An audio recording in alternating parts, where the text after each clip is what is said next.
Nueva York, Salón de Plenos de la ONU. Se aprueba la resolución 2230 para la descolonización de los territorios españoles del Golfo de Guinea.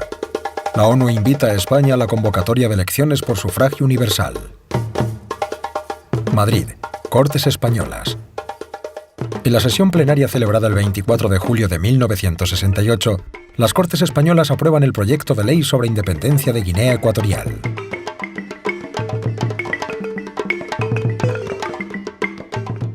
El 11 de agosto es aprobada en referéndum la nueva Constitución guineana.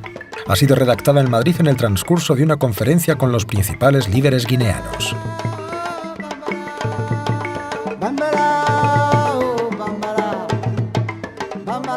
Ante el estupor de los españoles y la sorpresa de los observadores internacionales, gana las elecciones el carismático Francisco Macías Nguema.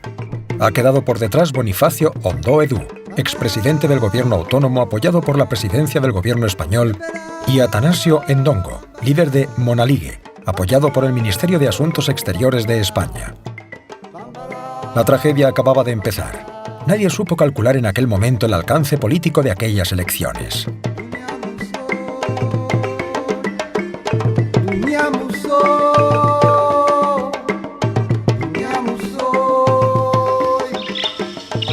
La Guardia Civil en la descolonización de Guinea Ecuatorial.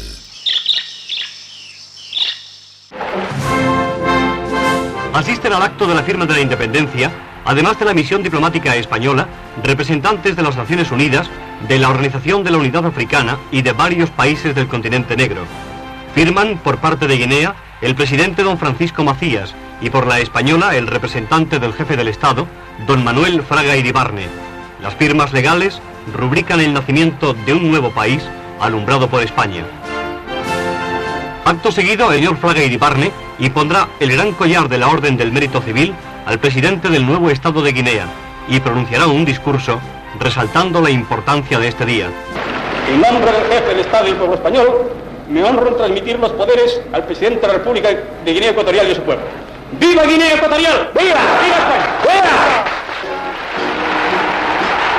Declaro formalmente constituida la República de Guinea Ecuatorial, de la que paso a ser su primer presidente constitucional. ¡Viva la República de Guinea Ecuatorial!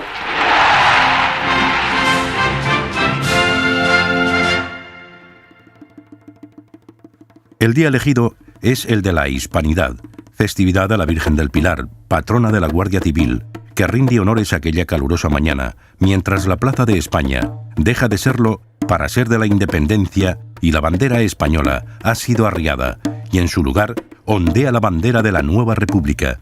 Santa Isabel perderá pronto su nombre para llamarse Malabo. Macías pronuncia su primer discurso. Junto a él, Bonifacio Ondó y Atanasio Ndongo comparten la tribuna con semblante preocupado.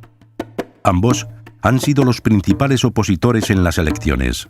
Ambos han perdido pese al apoyo del gobierno español. Los dos van a ser asesinados muy pronto. Grupos de guineanos exaltados atacaron la estatua del gobernador español Barrera y aparecieron las sombras que nadie quería ver.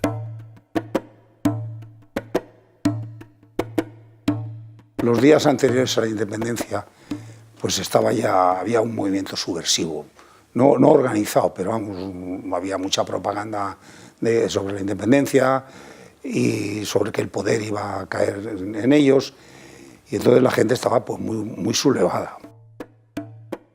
Aquel 12 de octubre de 1968 hubiera sido recordado como una fiesta, si no fuera porque solo unos pocos meses después, el día 5 de abril de 1969, la Guardia Civil arriaba la última bandera española en Santa Isabel y embarcaba rumbo a España tras asegurar la evacuación de unos 7.000 españoles que abandonaban Guinea Ecuatorial, con lo puesto, perdiendo casas, fábricas y bienes que muy pocos consiguieron recuperar. La Guardia Civil, que permaneció en el territorio en virtud de los acuerdos entre las dos administraciones, pasó a protagonizar así una de las misiones en el extranjero más difíciles de su historia. Aseguró la integridad de los coloniales españoles y cubrió con éxito una evacuación traumática, evitando con profesionalidad y determinación un baño de sangre, como el producido en otros países africanos.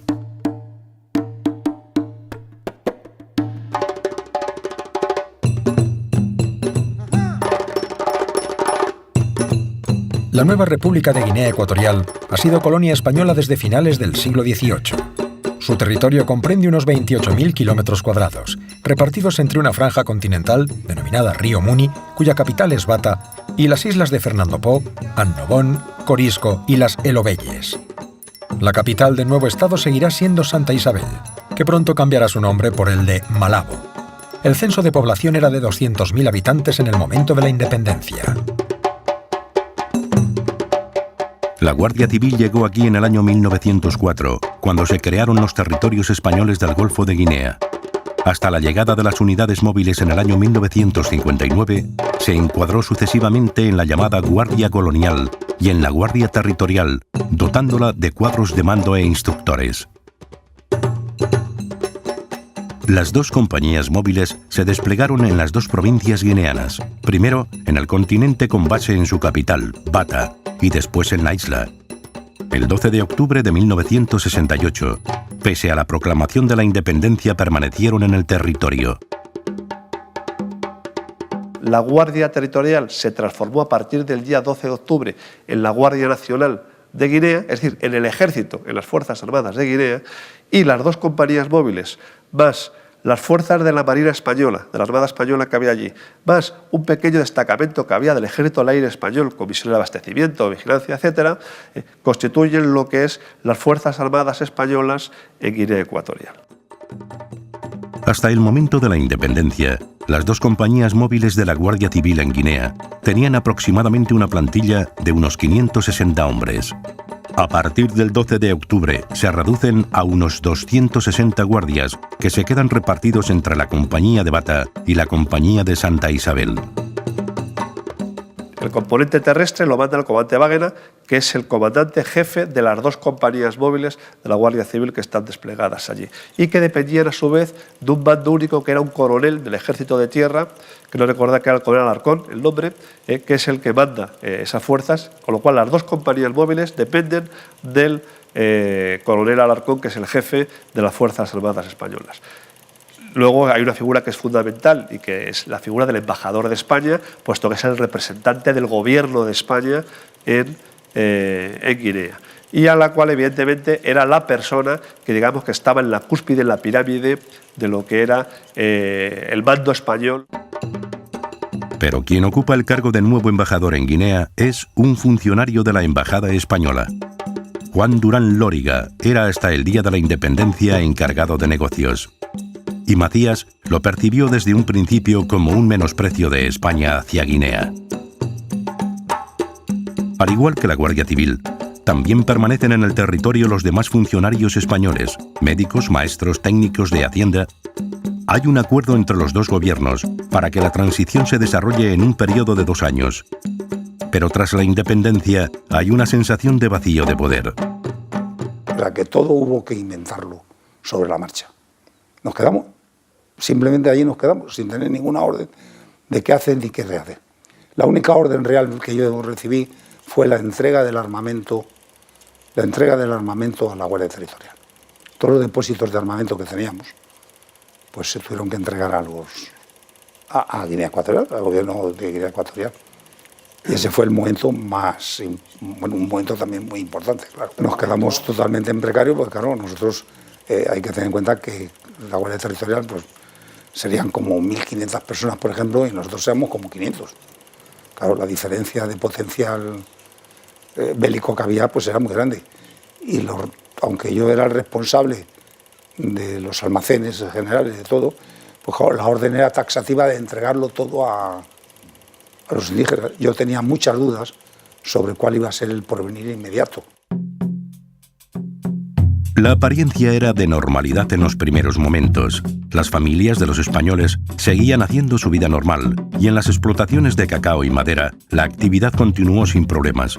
Se pensaba que pasados unos meses se asentaría todo. Al principio había una vida normal, Había una vida normal, seguíamos yendo al casino a jugar nuestra partida de dominó, hasta que la cosa se fue complicando, claro, y entonces nos ordenaron que nos acortáramos y nos saliéramos. Pero daba la impresión de que las autoridades españolas, contrariadas por el desenlace del proceso de independencia, tenían prisa ahora por abandonar el territorio. que el comandante de la Guardia Civil tiene que asumir funciones extraordinarias. Pues claro, todas las cosas que había que firmar de diputación o de gobierno y tal, pues las tenía que firmar yo, porque había muchísimos intereses españoles que si no había firma oficial y sello oficial, pues no podían ellos desenvolverse. Y tuve que estar unos días ejerciendo todo. O sea, un poco de broma, pero claro, imagínate encima de la mesa tener todos los sellos de todas las dependencias oficiales, claro. Pero bueno, así fue, así es la realidad de la vida.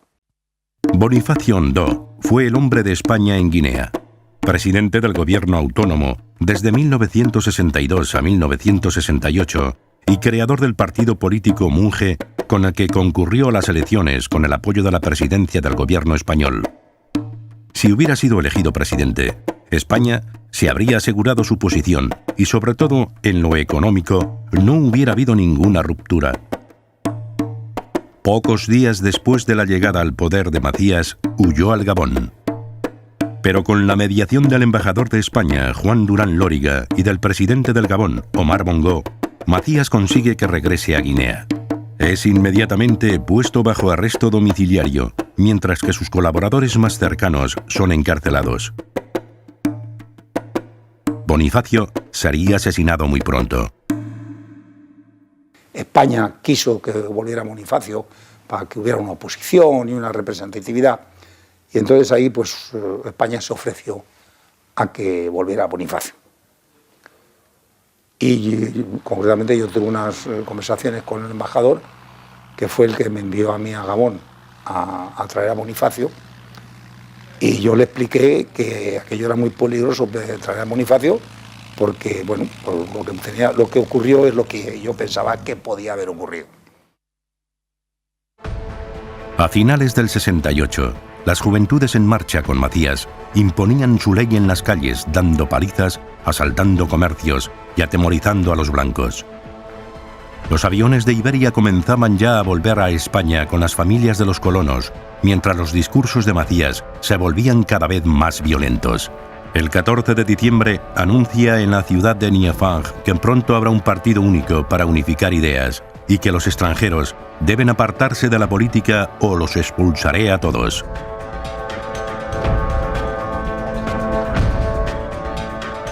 Televisión Española había creado en el año 68 la nueva televisión guineana, instalando además de estudios un potente repetidor en la isla capaz de llevar la señal hasta el continente. Con la independencia pasó a ser oficialmente la nueva televisión guineana, pero de hecho seguía recibiendo instrucciones únicamente de la embajada española, lo que provocó numerosos problemas con el nuevo gobierno. Su director se llamaba Luis Carrascosa. Los programas venían enlatados y censurados desde Madrid, y nosotros solo aceptábamos instrucciones directas de la Embajada de España y, por supuesto, del embajador Juan Durán Lóriga. A veces nos acusaban de emitir programas racistas, porque en las películas había algún personaje negro que salía mal parado o cosas así. Teníamos con nosotros a un militar que hacía de censor, se llamaba Manuel Moreno Calderón, que más tarde fue expulsado acusado de espionaje. Todo esto creaba problemas continuamente con los políticos guineanos, que se preguntaban al servicio de quién estábamos, y era claro que al suyo, ¿no? Las relaciones entre la colonia blanca y las nuevas autoridades se fueron enrareciendo muy rápidamente. La Guardia Civil era consciente del peligro que aquella nueva situación suponía en caso de evacuación. En la isla las comunicaciones por carretera eran buenas y los coloniales españoles estaban concentrados en su mayoría en la capital, Santa Isabel, o en fincas donde vivían en grupos y estaban armados. Además, todas las explotaciones tenían radio. El principal problema en caso de evacuación era el continente. En Río Muni, las distancias eran muy grandes, las comunicaciones malas y la dispersión de las explotaciones forestales y los puestos de salud y colegios donde trabajaban médicos españoles y religiosos dificultaba cualquier movimiento. Familias enteras comenzaron a abandonar sus casas por temor a los ataques de las juventudes de Macías, que actuaban con total impunidad. Muchos españoles habían nacido en Guinea, dejaban atrás sus casas, sus empresas. Se sentían parte de aquella tierra, no eran extraños y sin embargo el miedo les hacía huir. Para muchos guineanos también fue traumático. Según se marchaban los españoles, sentían que el abismo se abría y que el futuro no presagiaba nada bueno.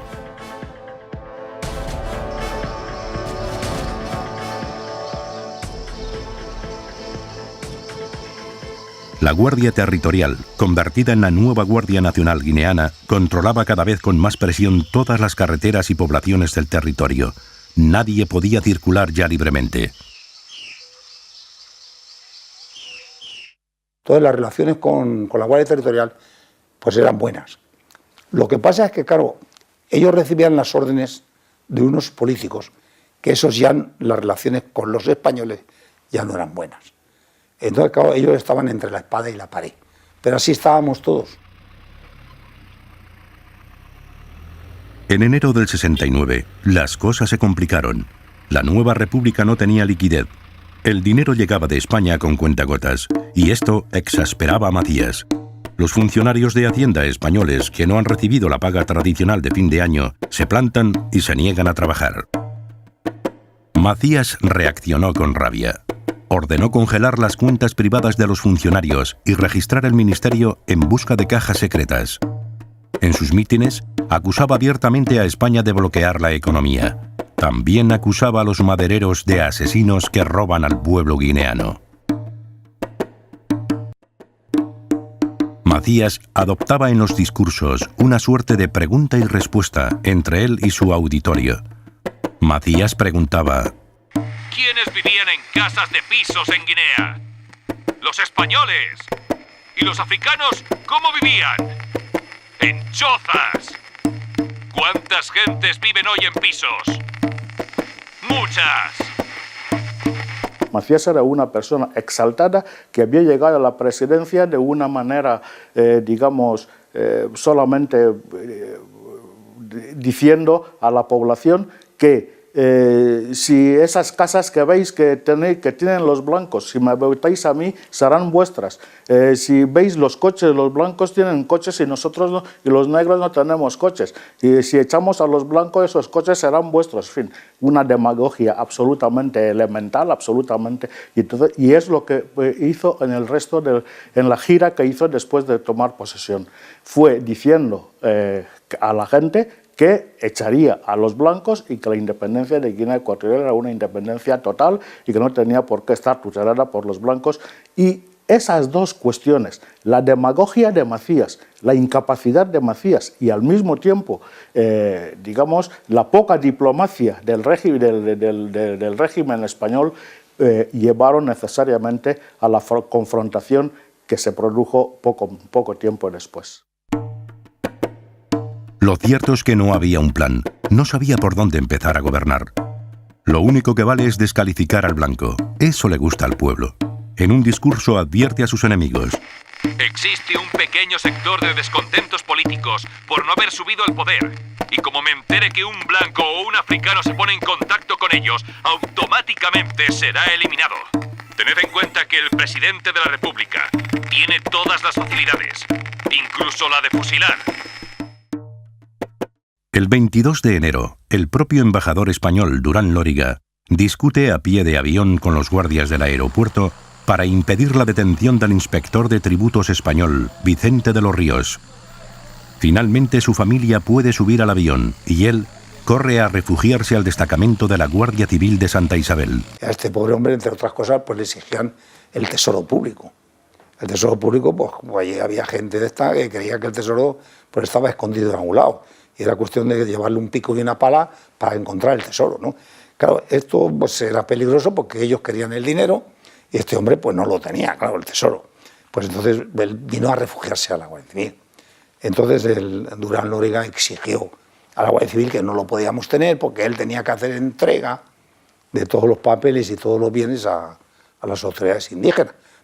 Entonces, preveyendo lo que iba a pasar, pues nosotros le dimos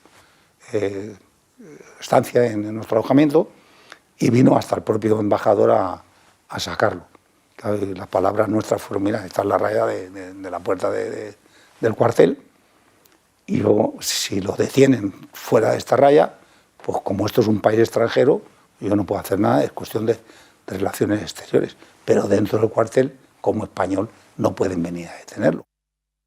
Pronto, todas las fichas policiales para el control de escopetas y armas cortas, propiedad de los colonos, pasaron a manos de la nueva Guardia Nacional, que reclamó la incautación inmediata. Pero los colonos se resistían y muchos las esconden. Nadie se siente seguro en las fincas. Las noches se van tornando amenazadoras para los extranjeros, mientras los aviones siguen regresando a España llevando a familias enteras de vuelta a casa. El 13 de febrero de 1969, Macías inició una gira por el continente. En su pueblo natal, Mongomo, asegura: Ya no mandan los blancos. Se acabó la esclavitud. Sois libres. Que nadie ayude al blanco. Que ningún negro tenga miedo del blanco. El día 20 de febrero, informado Macías de que en la ciudad de Bata ondeaban 3 banderas españolas, la del consulado, la del cuartel de la Guardia Civil y la de la residencia del cónsul, ordena que solo quede una. El cónsul se niega y el embajador Durán Lóriga le apoya. El honor de España parece estar en juego. El día 22, Macías ordena a la Guardia Nacional que retire la bandera de la residencia del cónsul. El día 23, el mismo cónsul recibe la orden de expulsión del país. Macías se siente fuerte y la crisis estalla. Los 2 guardias civiles que había allí, pues como es lógico, no quisieron una ensalada de tiros porque hubiera sido peor, ¿no? Entonces el hombre me llama inmediatamente. Me dice: oye, vente para acá, vente para acá. He retirado la bandera española y se le he dicho a la ONU y a Franco. ¿Por qué he retirado? Porque tú comprendes que yo me asomo a las ventanas y no veo mi bandera, veo la bandera de España, del país colonizador, tal, colonialista, decía.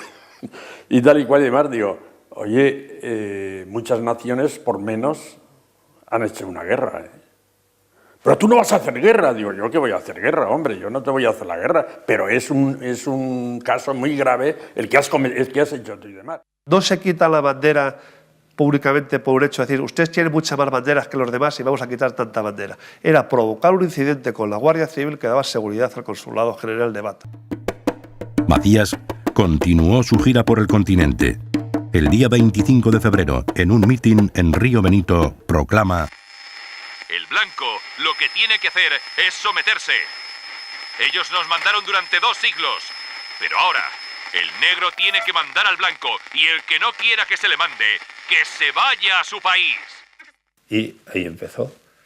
El presidente empezó con alocuciones demagógicas que decía, me las sé de memoria porque las padecí durante mi estancia en el hospital, guineanos. El embajador español, auxiliado por los asesinos de la Guardia Civil, trata de imponer un gobierno colonialista. Acudid a Bata a salvar vuestra nación. Eso lo repetía cada 4 o 5 minutos o menos todavía. La gente se empezó a alterar, empezaron a pegar palizas a todos, a unos y otros, y ahí empezó el problema de las banderas. El día 26 de febrero de 1969, el mismo embajador, Juan Durán Lóriga, recibe la orden de expulsión. Se reúne con el comandante Wagner y ordena poner en marcha el plan de emergencia previsto para la ocupación militar de Bata y Santa Isabel, que asegure la evacuación de los ciudadanos españoles. Aquella tarde-noche del día 26, fuerzas de la Guardia Civil ocuparon el aeropuerto de Santa Isabel, las salidas de las principales carreteras, el puerto. Es una operación compleja.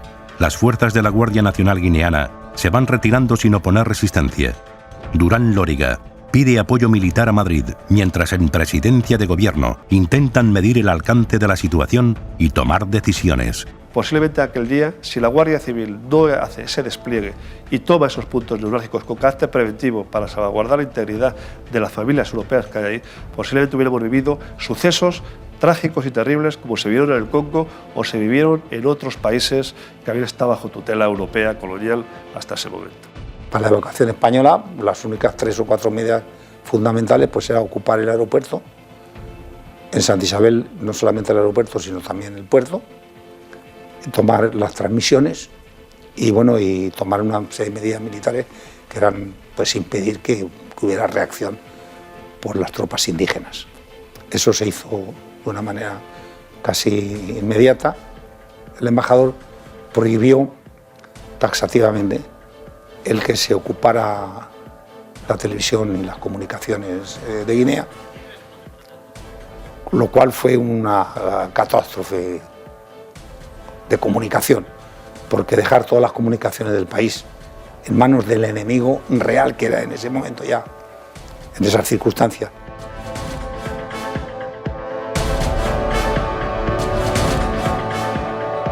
Entre las 4 y las 5 de la madrugada, el embajador Juan Durán recibió instrucciones de Madrid desautorizando la operación militar. Todo debía volver a la normalidad. ¿Pero a qué normalidad? En Madrid no eran conscientes de lo que se nos venía encima. Don Luis, se ha acabado. Coño, embajador, que no podemos hacer esto. Se acabó. La mañana del día 27 de febrero, Macías habla por la radio ecuatorial desde Bata. Está exaltado. Declara el estado de emergencia y el toque de queda. Reclama la expulsión de la Guardia Civil y anuncia un telegrama a la ONU acusando a España y al embajador Durán Lóriga de tramar junto con los madereros un plan para derribarlo. Las unidades móviles cerraron con su marcha 64 años de servicio ininterrumpido de la Guardia Civil en aquel territorio, y con ellos desaparecía ya la presencia colonial española en Guinea Ecuatorial, dejando atrás definitivamente toda una época.